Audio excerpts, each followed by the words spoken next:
আমি বানাবো ছোটো মাছের চচ্চড়ি। এটার জন্য দিয়ে দিচ্ছি জিরের গুঁড়ো, দিয়ে দিচ্ছি লঙ্কার গুঁড়ো, দিয়ে দিচ্ছি হলুদ গুঁড়ো, নুন, কাঁচা লঙ্কা কুচি, দিয়ে দিচ্ছি সরিষার তেল। ভালো করে মেখে নিব।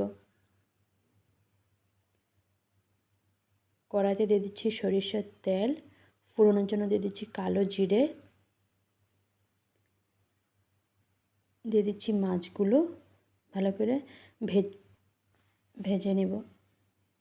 ভাজা আমার হয়ে গেছে, দিয়ে দিচ্ছি জল, দিয়ে দিচ্ছি টমেটো কুচি, ভালো করে ঢেকে ফুটিয়ে নেব। দিয়ে দিচ্ছি ধনেপাতা কুচি। মাছের চচ্চড়ি আমার হয়ে গেছে, নামিয়ে নিচ্ছি। দিয়ে দিচ্ছি ধনেপাতা কুচি।